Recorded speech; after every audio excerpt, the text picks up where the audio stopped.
dadka hawiyahan waxaa looga baahan yahay calalqalla ugu yaraan inay kulligood u dhintaan in la helo nolol iyo geeri ikraan tahliil faarax.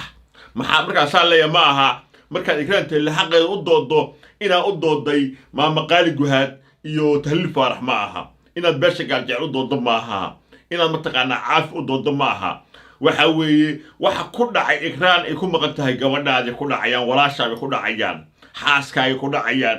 marka waxa weeye waxa laga hadlayaa u danaymaysida adiga isu danaynaya.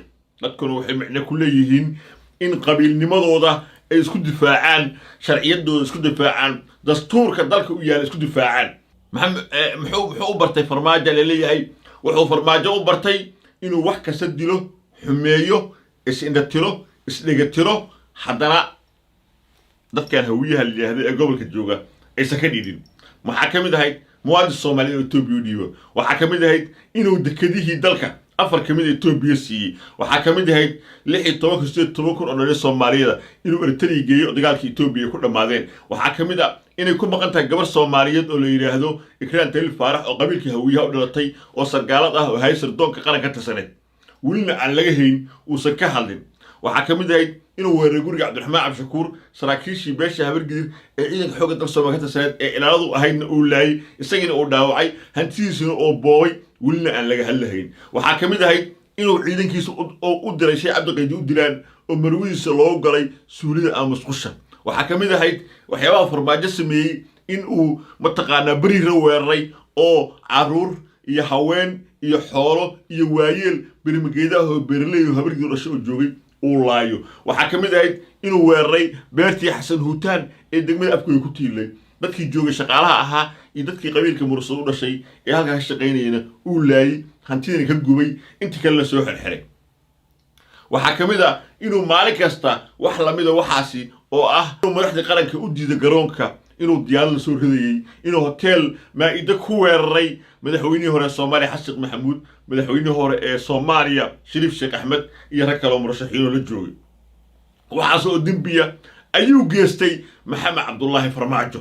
waxaasina waxay ka dhigan yihiin dambi waaweyn oo dalkan mataqaana lagu maxkamaday karo dalkan uu ka geystay.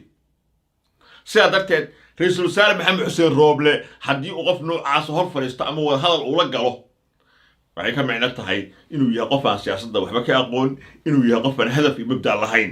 hal mar ayaa la qiyaamo Rooble, mar labaad in la qiyaamo loo baahna. waxa weeye dadka hawiyahan waxaa looga baahan yahay calalqalla ugu yaraan inay kulligood u dhintaan in la helo nolol iyo geeri ikraan tahliil faarax. maxaa markaasaa leeya ma aha markaad ikraan tahliil xaqeeda u doodo inaad u dooday maama qaali guhaad iyo tahliil faarax ma aha, inaad beesha gaaljecel u doodo ma aha, inaad mataqaanaa caafi u doodo ma aha. waxa weeye waxa ku dhacay ikraan ay ku maqan tahay gabadhaadii ku dhacayaan, walaashaabay ku dhacayaan, xaaskaay ku dhacayaan. marka waxa weeye waxa laga hadlayaa u danaymaysida adiga isu danaynaya. dadkuna waxay macna ku leeyihiin in qabiilnimadooda ay isku difaacaan, sharciyadooda isku difaacaan, dastuurka dalka u yaala isku difaacaan. taasay macna ku leeyihiin. haddii aad noqoto qabiil looma ooyaana oo maalin kasta hortada lagu gowraca gabadhooda iyo wiilkooda micno badan ma yeelanaysid. waa farmaajo halka uu tusaalaha ka qaatay ayaa waxay tahay Cabdiraxmaan Cabshakuur buu weeraray, raggii buu kobaha ku aasay, habargidir iyo cayl ka hadlaya habar jiwaan la waayey hawiyo u istaaga. guriga Cabdiqaydi buu weeraray, cid ka hashay waa la waayey. beertii mataqaanaa beriira weeraray, dadkii uu laayay habargidir, cid ka hashay waa la waayey. Xasan Huutaan buu waxay cid wax ka tiraahdo oo xanuujiso waa la waayey. dhalinyaro hawiyo aruuriyey, Eritrea ku shubay, dagaalka Tigreega ku dhamaadeen, cid ka hadashay waa la waayey. sidaas buu u wadaa gumaadka, sidaas buu ikraan ugu dhiiraday inuu godmadow gashto oo nolol iyo geeri aan la ogeyn. qofka hawiyaha ah ee xilka hayana damiirkiisii ma noola. waa un qof iska daneysta ah maanta wuxuu cunaya biri wuxuu cuni lahaa iyo xilka uu hay un ay ku filnaato wey. saa darteed waxaa la joogaa xilli kala guura. maalin dhaweyta Gurceel 100 kun oo qof ayaa laga barakiciyey, 10 kunna waa lagu dilay. kamuu hadlin, kama tacsiyeyn, sooma hadal qaadin. Boosaaso marka shaqaaqada ka dhacday oo ciidankii BSF ku Saciid Cabdullaahi den xabada kor isugu tuureen oo dadku ay ka qaxeenna waa soo fariisay uu ka tacsiyey, nabad buu ku baaqay. waa ka farmaajo qofka aqoon inay barato u baahan waa ka marka farmaajo waxaa habboon in gacanta la geliyo luqadda uu yaqaano farmaajo waa in gacanta la geliyaa farmaajo shaqada uu yaqaano waa in qoorta lagu soo dhigaa farmaajo macna male mustawe in lala hadlo ma joogo farmaajo mustawe in lala hadlo farmaajo ma joogo hawiye jalla hawiye nila maxamed royal oo indhaha gorgor kale ee wuxuu soo qoray 12 qabyaalad bay ka shaqeynayaan reer ooyaayay qolada farmaajo ka dhashay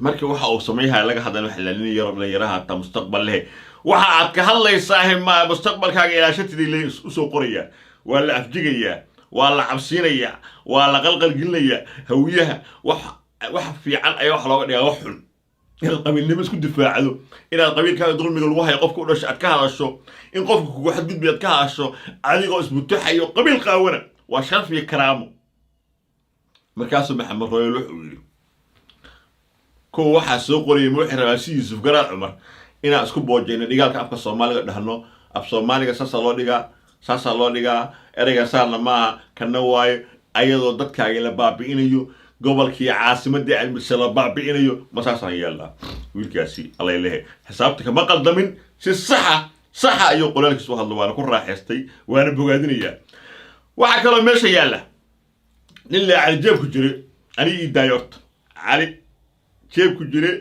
hawiye nimanka la yiraahdo aniga la iga andhaaf haddaan cali jeeb ku jiray si waay isaga oo shalayta taariikhiga shalaadaan si waay magaceega dambe hala tirtiro cali ana ku firan qofka lama rabo habar qaba lagu sirmo halgamayaashii dalkiyo halkii shacabka dishay habar qaba lagu sirmo habar qaba lagu sirmo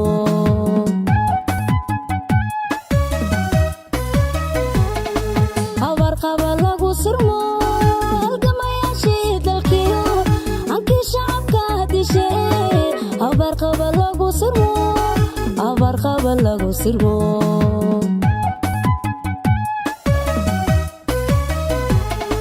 waxaan la hilmaami karin bulshadu wali hadal hayaa halaagi soo bayo halkaad qalbi dhagax dhigtee